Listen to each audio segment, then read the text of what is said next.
নমস্কাৰ আপোনালোক সকলোকে আমাৰ চেনেলৰ অন্য এটা ভিডিঅ'লৈ সকলোকে স্বাগতম জনাইছোঁ। 4টা বিভাগত নতুনকৈ পদ মুকলি হৈছে। ইয়াত আপোনালোকৰ 600+ পদ মুকলি হৈছে। এপ্লাই আপোনালোকে কৰিব পাৰে। বৰ্তমান ইয়াৰ আবেদন চলি আছে গোটেইকেইটা পদৰ বাবে। আজি আমি ভিডিঅ'টোত গোটেইখিনি কথাই আপোনালোকৰ লগত আলোচনা কৰিম। আপোনালোকে আমাৰ ভিডিঅ'টো শেষলৈকে চাব আৰু আমাৰ চেনেলত যিসকলে নতুনকৈ আহিছে তেওঁলোকে আমাৰ চেনেলটো ছাবস্ক্ৰাইব কৰি দিব। হিন্দুস্তান পেট্ৰলিয়াম কৰ্পোৰেশ্যন লিমিটেড এইটো হ'ল আপোনালোকৰ আমাৰ প্ৰথমটো নটিফিকেশ্যন। ইয়াৰ লাষ্ট ডেটটো হৈছে 30 এপ্ৰিল পৰ্যন্ত। হিন্দুস্তান পেট্ৰলিয়াম কৰ্পোৰেশ্যন লিমিটেডৰ ফালৰ পৰা 63টা জুনিয়ৰ এক্সিকিউটিভ ভেকেঞ্চি মুকলি কৰি দিছে। এইকেইটা আপোনালোকৰ বাবে অনলাইন মাধ্যমত আবেদন কৰিব লাগিব আৰু 63টাৰ ভিতৰত মেকানিকেলৰ কাৰণে 11টা, ইলেক্ট্ৰিকেলৰ কাৰণে 17টা, ইনষ্ট্ৰুমেণ্টেশ্যনৰ কাৰণে 6টা, কেমিকেলৰ কাৰণে 1টা, ফায়াৰ এণ্ড ছেফটিৰ কাৰণে 28টা, পে স্কেলটো 30,000 টকাৰ পৰা 1,20,000 টকাৰ ভিতৰত আপোনালোকক দৰমহা দিব আৰু প্ৰত্যেককেইটা আপোনালোকৰ ব্ৰাঞ্চৰ কাৰণে ইয়াত আছে মেইনলি পোষ্ট। আপোনালোকে অফিচিয়েল নটিফিকেশ্যনটো চাবৰ বাবে আপোনালোকে assamjobalert.online ভিজিট কৰিব পাৰে। এজ ৰিলেক্সেশ্যনটো ST/SC সকলে 5 বছৰ, OBC NCL সকলে 3 বছৰ, PWBD কেণ্ডিডেট সকলে 10 বছৰ, PWBD OBC আৰু NCL সকলে 13 বছৰ, PWBD ST/SC সকলে 15 বছৰ। এডুকেশ্যন কোৱালিফিকেশ্যনটো আপোনালোকৰ 3 years ফুল টাইম যিটো আপোনালোকৰ ডিগ্ৰী লাগিব আৰু ইয়াত আপোনালোকৰ কেটেগৰী ৱাইজ ST/SC PWD সকলে কোনো ধৰণৰ এপ্লিকেশ্যন ফিজ পে' কৰিব নালাগে। আনৰিজাৰ্ভ OBC NCL আৰু EWS সকলে 1,180 টকা পে'মেণ্ট গেটৱে চাৰ্জ হিচাপে আপোনালোকৰ আৰু এটা প্লাছ হ'ব। আপোনালোকে অনলাইন মাধ্যমত এইকেইটা পে'মেণ্ট কৰিব লাগিব আৰু এই পদকেইটাৰ বাবে আপোনালোকৰ আবেদনো অনলাইন মাধ্যমতে হ'ব, যিটোৰ ষ্টাৰ্টিং ডেট আপোনালোকৰ 26 মাৰ্চৰ পৰা আৰম্ভ হৈ গৈছে আৰু আপোনালোকৰ লাষ্ট ডেট আপোনালোকৰ 30 এপ্ৰিল পৰ্যন্ত এইকেইটা পোষ্টৰ বাবে অনলাইন আবেদন চলি থাকিব। আপোনালোকে অফিচিয়েল নটিফিকেশ্যনটো চাবৰ বাবে আপোনালোকে আমাৰ ৱেবছাইট assamjobalert.online ভিজিট কৰিব পাৰে। ভিডিঅ'ৰ ডেছক্ৰিপশ্যন বক্সত ইয়াৰ লিংক দিয়া আছে। দ্বিতীয়টো নটিফিকেশ্যন আহিছে গুৱাহাটী ইউনিভাৰ্চিটিৰ ফালৰ পৰা। ইয়াত 18/4/2025 লাষ্ট ডেট হয়, অৰ্থাৎ 18 এপ্ৰিল আপোনালোকৰ লাষ্ট ডেট। ইয়াত আপোনালোকৰ 43টা প্ৰফেচাৰ, এছিষ্টেণ্ট প্ৰফেচাৰ আৰু এছিষ্টেণ্ট প্ৰফেচাৰৰ কাৰণে ভেকেঞ্চি মুকলি কৰি দিছে, য'ত আপোনালোকৰ এছিষ্টেণ্ট প্ৰফেচাৰৰ কাৰণে 31টা আপোনালোকৰ পোষ্ট আছে, যিটোত আপোনালোকৰ UGCৰ আণ্ডাৰত ৰেগুলাৰ কেণ্ডিডেটসকলে পুৰা পদৰ বাবে আবেদন কৰিব পাৰিব। প্ৰফেচাৰ একাডেমিক লেভেল 14ৰ কাৰণে আপোনালোকৰ পে স্কেলটো 1,44,200 পৰা 2,18,200 পৰ্যন্ত হ'ব। Assistant professor academic level 13A কাৰণে 1,31,400 পৰা আপোনালোকৰ ষ্টাৰ্টিং হ'ব।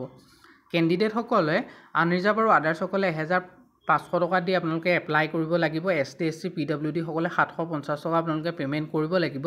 পে'মেণ্ট মোডটো ক্ৰেডিট কাৰ্ড, আপোনালোকে ডেবিট কাৰ্ড, নেট বেংকিঙৰ থ্ৰুদি আপোনালোকে ইয়াৰ বাবে পে'মেণ্ট কৰিব পাৰে আৰু ষ্টাৰ্টিং ডেট আপোনালোকৰ 27 মাৰ্চৰ পৰা আৰম্ভ হৈছে। লাষ্ট ডেট আপোনালোকৰ 18 এপ্ৰিল 2025লৈকে চলি থাকিব আৰু লাষ্ট ডেট আপোনালোকৰ হাৰ্ড কপি এণ্ড এপ্লিকেশ্যনৰ 25 এপ্ৰিল 2025।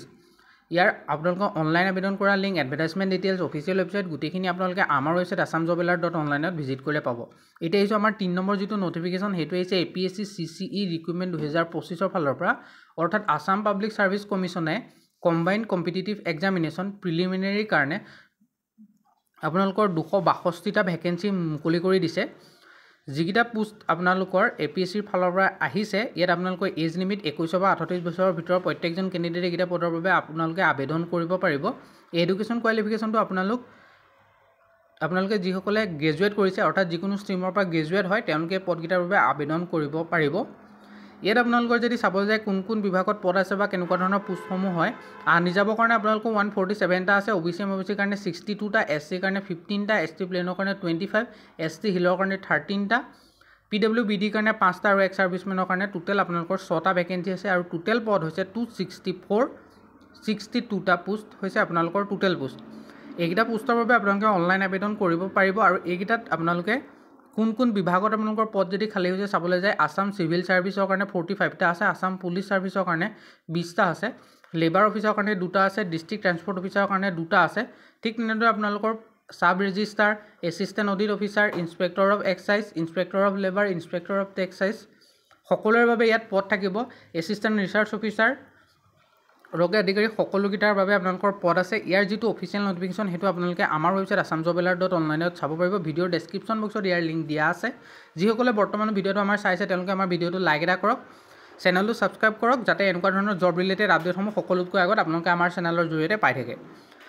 ইয়াত আপোনালোকৰ অসমৰ স্থায়ী বাসিন্দা হ'ব লাগিব। এইকেইটা পদৰ বাবে এপ্লাই কৰিব কাৰণে এমপ্লয়মেণ্ট এক্সটেনশ্যন আপোনালোকৰ ৰেজিষ্টাৰ থাকিব লাগিব আৰু স্মল ফেমিলি নৰ্ম যিটো আপোনালোকৰ সেই ফৰ্মখন আপোনালোকে ফিল আপ কৰি দিব লাগিব এপ্লাই কৰোঁতে।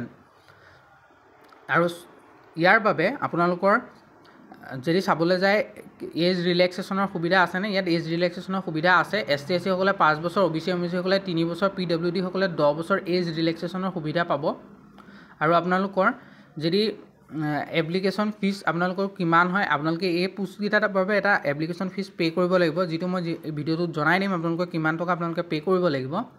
ST SC সকলে 47.20, জেনেৰেল সকলে 297.20, OBC MBC সকলে 197.20, BPL সকলে 47.20, PWD কেণ্ডিডেট সকলে 47.20, ওমেন কেণ্ডিডেট সকলে 47.20 আপোনালোকে এপ্লাই কৰোঁতে পে' কৰিব লাগিব।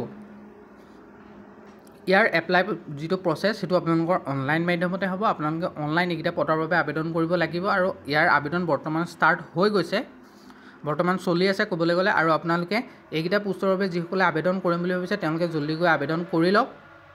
ইয়াত আপোনালোকৰ যদি ষ্টাৰ্টিং ডেট চাবলৈ যায় 28 মাৰ্চৰ পৰা আৰম্ভ হৈছে, 29 এপ্ৰিল পৰ্যন্ত আপোনালোকে পদকেইটাৰ বাবে আবেদন কৰি থাকিব পাৰিব। আৰু CCE প্ৰিলিমছৰ যিটো আপোনালোকৰ এক্সামৰ ডেট হ'ব সেইটো আপোনালোকৰ কেতিয়া হ'ব সেইটো তেওঁলোকে নেক্সট নটিফিকেশ্যনত প্ৰকাশ কৰিব। আৰু আপোনালোকে আমাৰ চেনেলটো ছাবস্ক্ৰাইব কৰক যাতে তেনেকুৱা ধৰণৰ আপডেটসমূহ অতি সহজতে পাই থাকে।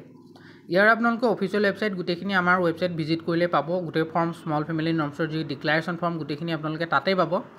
আমাৰ যিটো লাষ্ট নটিফিকেশ্যন এইটো আছে পাঞ্জাৱ এণ্ড চিট বেংকৰ ফালৰ পৰা 30/3/2025 আপোনালোকৰ লাষ্ট ডেট হয়। SC কাৰণে 24টা, ST কাৰণে 6টা, OBC কাৰণে 33টা আৰু EWS কাৰণে 13টা, আনৰিজাৰ্ভৰ কাৰণে 82টা পোষ্ট ওলাইছে। যিকেইটা পোষ্টৰ বাবে আপোনালোকে অনলাইন মাধ্যমত আবেদন কৰিব লাগিব। এইটো হৈছে আপোনালোকৰ বেংকৰ ফালৰ পৰা অহা নটিফিকেশ্যন হয়, যিটোত আপোনালোকে 20ৰ পৰা 28 বছৰৰ ভিতৰত প্ৰত্যেকজন কেণ্ডিডেটে পদকেইটাৰ বাবে আবেদন কৰিব পাৰে। OBC সকলে 3 বছৰ এজ ৰিলেক্সেশ্যন, SC সকলে 5 বছৰ, ST PN সকলে আৰু হিল সকলে 5 বছৰ, PWD সকলে 10 বছৰ এজ ৰিলেক্সেশ্যন পাব। আৰু গ্ৰেজুৱেট কৰা সকলে এইকেইটা পদৰ বাবে আপোনালোকে আবেদন কৰিব পাৰিব। লোকেল লেংগুৱেজ জনাটো বাধ্যতামূলক হয়। ST SC PWD সকলৰ বাবে 100 টকা plus application taxes and payment gateway charge আপোনালোকে পে' কৰিব লাগিব। জেনেৰেল আৰু EWS OBC সকলে 200 টকা আৰু আপোনালোকৰ যি টেক্সেছ লাগিব আৰু এপ্লিকেশ্যন যিটো পে'মেণ্ট গেটৱে চাৰ্জ সেইটো প্লাছ হ'ব ইয়াৰ লগত, সেইটো আপোনালোকে পে' কৰিব লাগিব। ইয়াৰ বাবে অনলাইন মাধ্যমত আবেদন আৰম্ভ হৈ গৈছে আৰু আপোনালোকে এইকেইটা পদৰ বাবে আবেদন কৰিব পাৰে। 24 মাৰ্চৰ পৰা আৰম্ভ হৈছে আৰু লাষ্ট ডেট 30 মাৰ্চ পৰ্যন্ত থাকিব। এই পোষ্টকেইটা হৈছে আপোনালোকৰ এপেণ্ডিক্সৰ ভেকেঞ্চি হয়, যিটোত আপোনালোকে 1 বছৰৰ বাবে আপোনালোকে তেওঁলোকৰ তাত কাম কৰিব পাৰিব। আৰু এই কামটো আপোনালোকক এমপ্লয়ী হিচাপে ট্ৰিট কৰা নাযাব, এজন ট্ৰেইনাৰ হিচাপে ট্ৰিট কৰা যাব। ইয়াৰ বিনিময়ত আপোনালোকক প্ৰত্যেক মাহে 9000 টকাকৈ ষ্টাইপেণ্ড তেওঁলোকে প্ৰদান কৰিব। এইখিনিয়ে আছিলে আজিৰ মেইন কথাখিনি, যিখিনি আপোনালোকে জনাটো খুবেই প্ৰয়োজন আছিলে। আজি মই ভিডিঅ'টোত এইখিনিয়ে ক'লোঁ আৰু আপোনালোকে আমাৰ চেনেলটো যিসকলে ছাবস্ক্ৰাইব কৰা নাই তেওঁলোকে ছাবস্ক্ৰাইব কৰক। আৰু বহুত বহুত ধন্যবাদ আপোনালোকে ভিডিঅ'টো শেষলৈকে চোৱাৰ বাবে। ধন্যবাদ।